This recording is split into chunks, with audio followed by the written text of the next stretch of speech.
Hi, I'm Alyssa. Oh, we're using our made up names. Hi, I'm Mainly Movies.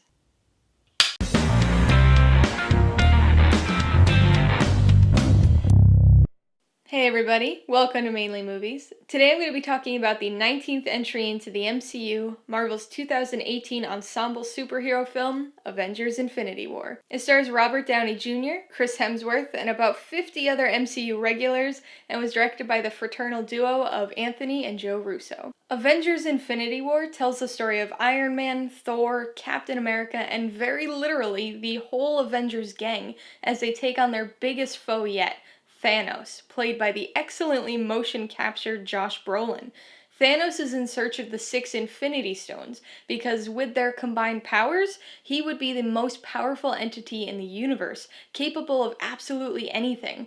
The Avengers join forces with nearly all the other MCU heroes as they try to prevent Thanos from acquiring the Infinity Stones before it's too late. At the very least, Avengers Infinity War will always be remembered as a cinematic zenith.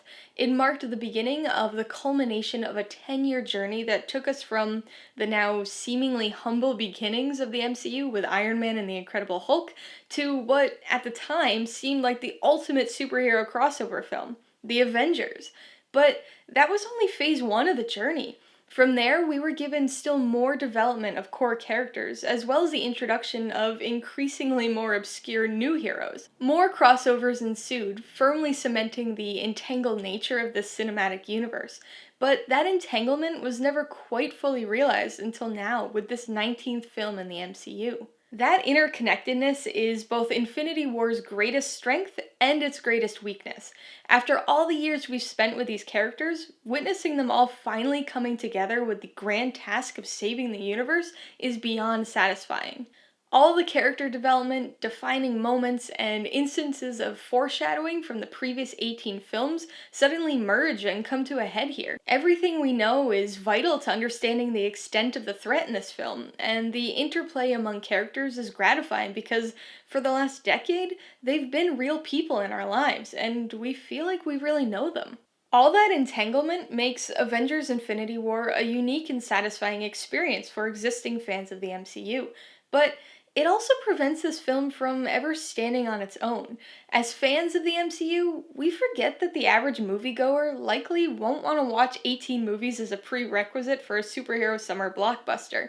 The countless connections that we find exhilarating will most likely be confusing to anybody who hasn't seen all the previous films. There's so many characters at this point that remembering all their backstories, powers, and involvement in earlier movies can be a daunting task, even for casual fans who've watched through the franchise in its entirety.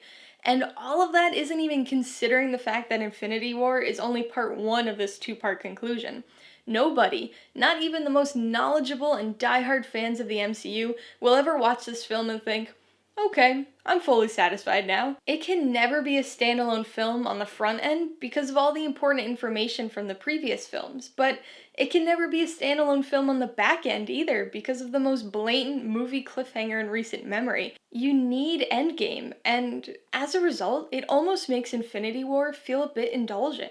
Although Infinity War is enjoyable in its own right, its expansiveness does make the movie feel too big at times. With so many characters concurrently doing separate things all across the galaxy, it's a bit tough to see the bigger picture sometimes. It's handled as well as could be expected, but the film definitely feels jumpy, especially towards the end. Cutting among the groups of heroes with their various tasks is necessary to set up the eventual battle with Thanos, but it does make the third act feel fairly disjointed.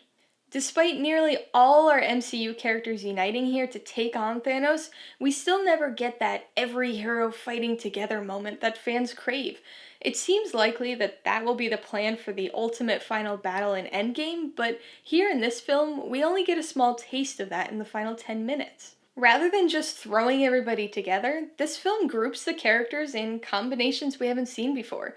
Characters we know and love finally meet each other, often to pretty humorous effect. Tony Stark and Doctor Strange butt equally narcissistic heads, with the eager, perpetually optimistic Peter Parker thrown in for good measure. The Guardians of the Galaxy finally tie into the rest of the MCU, but almost immediately get split up, with Rocket and moody teenage Groot joining Thor on his quest to obtain a replacement weapon. All the various combinations provide for some interesting character dynamics and plenty of entertaining dialogue and situational humor. The moments of levity are frequent, but aren't enough to overpower the darker tone of this film. These characters have faced some serious threats before, especially when joining forces as the Avengers, but previous confrontations have always seemed smaller. The stakes were always high, but the threat was generally localized. Here, they face their broadest, gravest challenge yet. The fate of the universe rests on their shoulders. Well, half of the universe at least. In fact, when I saw this in theaters, I was not expecting Infinity War to be as dark and consequential as it was. Right from the opening minutes of the film, we know what kind of tone to anticipate here. We've come to expect a certain fun, light atmosphere in our MCU films, and this movie goes places that other franchises haven't even dared to go, regarding death and the failure of heroes. Which brings us to our villain, Thanos. When we're finally officially introduced to him in this film, he seems like a typical comic book villain.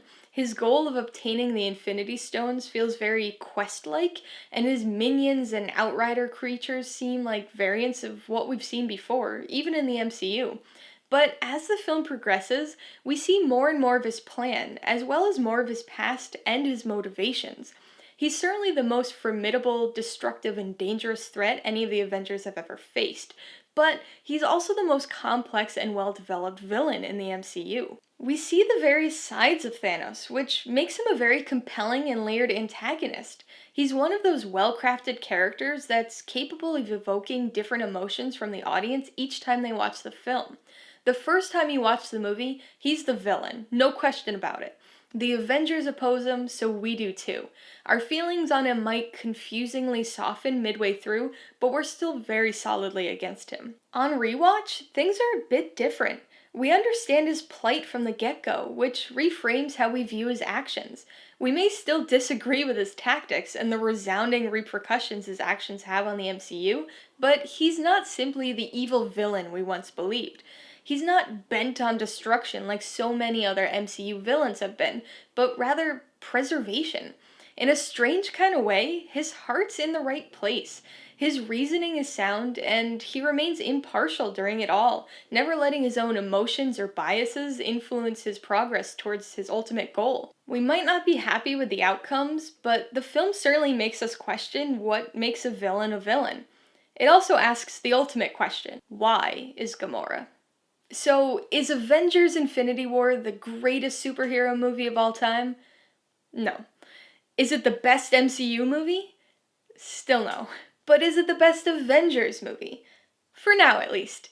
It's incredibly ambitious and delivers on the expectations the MCU has been building towards for the last 10 years. But in between the satisfying group moments and entertaining dialogue, the film falls back onto some of the standard trappings of the franchise. Other than the final few minutes with Thanos himself, the Wakanda battle consists of our heroes fighting literally thousands of disposable enemy drones with almost no immediate stakes, reducing the climax to almost filler material. Entertaining to watch filler, but filler nonetheless. Toss in a few extremely frustrating out-of-character moments and a perplexing fixation on a few of the lesser Avengers, and you've got yourself a mid-tier MCU movie. Perhaps if Drax didn't stand so very, very still the whole time. Alright, let's talk about the pros and cons. Pro number one is definitely Thanos. The MCU, and superhero movies in general, have had a few good villains over the years, but even fewer great ones. Of course, these movies usually focus on the heroes, but your hero can only be heroic if they have somebody formidable and interesting to face. At this point in the superhero genre, we've seen just about every variation of the take over / destroy the city, country, or world villain plan. Thanos provides something different. He has logical reasoning and a true motivation for his plan. And that motivation isn't driven by a desire for money or power, but rather something much more nuanced and layered. He's not quite a sympathetic character, but he does make it a bit difficult to root against him, especially on rewatch. The second pro is the assortment of Avengers interactions. We have some Avengers grouped together in logical combinations, but then we also get some unconventional pairings too. And it's those latter pairings that provide some of the most entertaining and interesting interactions. There are several heroes that, before this film, were completely unaware of the existence of the others.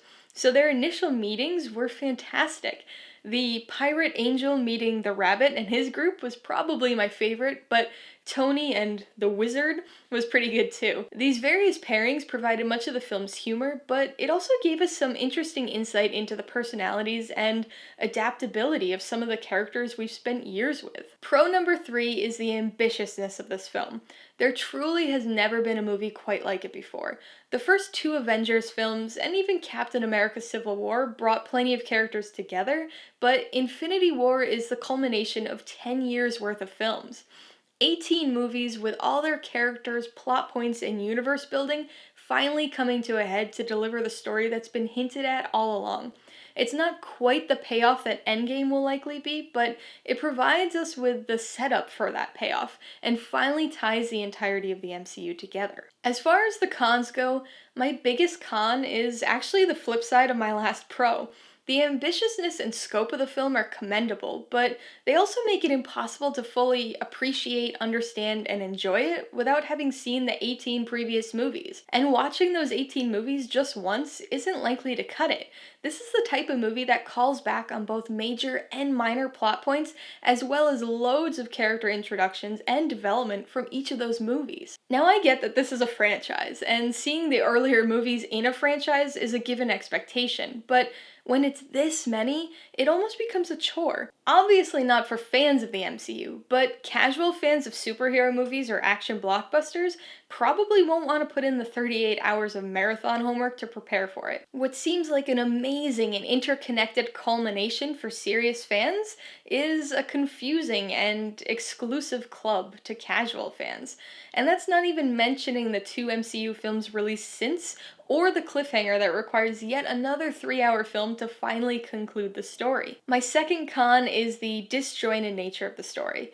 Now that probably couldn't really be helped considering all the side events required to set up for the finale as well as for Endgame, but it was noticeable. We finally have all the MCU characters in a film together, only to split them up into small groups and distribute them across the galaxy. It's done probably as well as possible, but the second and third acts unfortunately mostly consist of cutting between 3 groups, all tackling different tasks related to their goal of trying to stop Thanos. I'm gonna give Avengers Infinity War 3.5 out of 5 paws. I admire its ambition and what it does for the franchise, but it's definitely not top tier MCU for me. Thanos is top tier antagonist though, and I can't wait to finally watch Endgame to see the conclusion of this story. I would recommend Avengers Infinity War to fans of the MCU. I know, crazy, right? But it's the existing fans who are gonna get the most out of this movie. 38 hours of preparation is a lot. Sure, it's been spread out over the last decade, but rewatches are necessary to really understand all the important nuances. Casual fans of the MCU, or people who've only sporadically watched some of the movies, will probably still get entertainment value out of this film, but you'll likely be a bit lost at times with the sheer number of minor characters, as well as all the references to the previous 18 films. If you liked Avengers Infinity War, I'm gonna assume you've already seen all the other MCU movies. If not, I definitely recommend the ones you've missed. Like any other franchise, there are some low points, but even those films are important for the build-up to this story. If you've already got those movies under your belt, my only recommendation would be Avengers Endgame. I'm not even seeing it until tomorrow, but I think it's safe to say if you enjoyed Infinity War, you're gonna want to see the conclusion of the story. Usually I'd give you a few more film recommendations to follow up a movie, but Infinity War truly does stand alone with Endgame. There's simply nothing quite like it, so any recommendation I could give wouldn't be able to compete with the sheer scope of this movie. Alright, a couple questions for you guys. Number 1. Have you seen Avengers Infinity War? If so, what'd you think of it? And number 2, what's your favorite superhero movie villain and why? Marvel, DC, or other, doesn't matter. Be sure to leave your answers in the comments below so we can get a discussion going. Alright, so if you got some enjoyment, insight, or information out of this review, I'd appreciate it if you'd hit that like button. And if you haven't done so already, please hit subscribe while you're at it so you can see more videos like this. Till next time, this has been Alyssa with Mainly Movies, the way life should be.